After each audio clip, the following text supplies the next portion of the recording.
Hello everyone, welcome to my channel. ఈరోజైతే కనుక అసలు ఎండతోనే పని లేకుండా, ఎండలో పెట్టే పని కూడా లేకుండా చక్కగా ఇంట్లోనే ఫ్యాన్ కిందే మన ఈ వడియాలు పెట్టేసుకోవచ్చండి. చాలా ఈజీగా పెట్టుకోవచ్చు. టేస్ట్ కూడా చాలా అంటే చాలా బాగుంటాయన్నమాట. ఈజీగా ఎగిపోతాయి ఇవి. అలాగే వీటిని పేపర్ వడియాలు అంటారనమాట. ఎందుకంటే బాగా ట్రాన్స్పరెంట్గా ఉంటాయి, చాలా తేలిగ్గా ఉంటాయి అన్నమాట. టేస్ట్ కూడా చాలా బాగుంటాయి. ముందుగా దీనికోసం మనం ఒక పావు కిలో సగ్గుబియ్యం తీసుకోవాలండి. పెద్ద సగ్గుబియ్యం అనేది తీసుకోవచ్చు. నా ఇంట్లో చిన్నగా ఉన్నాయి కాబట్టి చిన్నవి తీసుకున్నాను. వీటిని శుభ్రంగా కడిగేసుకొని 2 సార్లు ఒక 2 కప్స్ వరకు వాటర్ పోసుకొని, కప్పుకి 2 కప్పులు వేసుకొని మనం ఒక 2 గంటల వరకు నానబెట్టేసుకోండి. చూసారా, వాటర్ అంతా సగ్గుబియ్యం ఇంకిపోయింది కదా.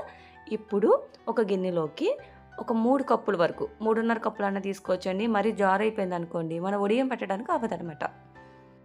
అందుకని కరెక్ట్ మెజర్మెంట్ తీసుకోండి. దాంట్లోనే కావాల్సిన సాల్ట్ కూడా వేసుకొని బాగా మరిగిన తర్వాత ఈ వాటరు నానబెట్టుకుని సగ్గుబియ్యంలో వేసేసి బాగా కలిపేసి మూత పెట్టేసి ఒక 5 నుంచి 6 గంటల వరకు బాగా నాననివ్వండి. బాగా నానితే కనుక వడియాలు చాలా బాగా వస్తాయండి. తొందరపడి మనం తీసేసుకున్నామంటే గట్టిగా అయిపోతాయి అనమాట. సో ఇలా నానిపోయిన సగ్గుబియ్యాన్ని మనం మిక్సీలో వేసుకోవాలండి. చూసారా, సగ్గుబియ్యం బాగా నానిపోయి చూసారా, మెత్తగా ఉన్నాయి కదా. ఇలా అయితే పర్ఫెక్ట్గా నానిపోయినట్టు. ఇలా నానిపోయిన సగ్గుబియ్యాన్ని మిక్సీలో వేసుకొని బాగా మెత్తగా మనం గ్రైండ్ చేసుకోవాలి. చూసారు, ఈ విధంగా ఇలా చేసుకోవాలండి.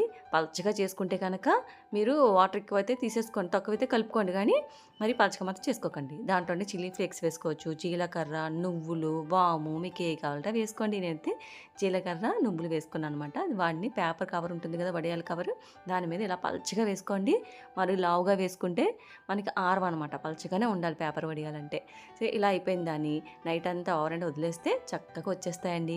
లేదు ఇంకొంచెం తడి ఉన్నాయంటే ఇంకొంచెం మధ్యాహ్నం వరకు ఉంచేసుకుంటే కనుక చక్కగా ఆరిపోతాయి అనమాట. తర్వాత ఒక గంట పాటు ఎండలో పెట్టేసుకుని మంచి ఎండలో తీసేసి స్టోర్ చేసుకుంటే వడియాలు సంవత్సరం వరకు ఉంటాయండి. చాలా బాగుంటాయి. మస్ట్ ట్రై చేయండి. నచ్చితే సబ్స్క్రైబ్ చేయండి. Thank you.